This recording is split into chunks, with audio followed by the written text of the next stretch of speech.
নমস্কার, আমার নাম অদিষ্টি মণ্ডল। আমি একটি কবিতা বলবো। কবিতার নাম সৎপাত্র। কবি সুকুমার রায়। শুনতে পেলুম পোস্তা দিয়ে তোমার নাকি মেয়ের বিয়ে। গঙ্গারামকে পাত্র পেলে, জানতে চাও সে কেমন ছেলে?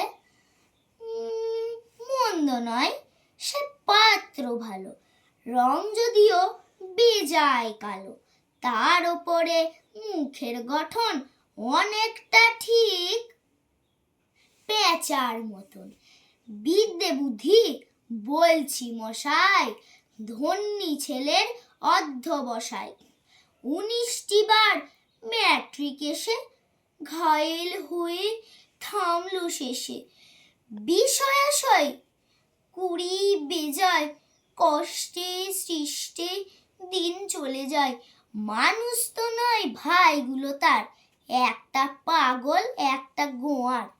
আর একটি সে তৈরি ছেলে, জাল করে নোট গেছেন জেলে। কনিষ্ঠটি তবলা বাজায়, যাত্রা দলে 5 টাকা পায়।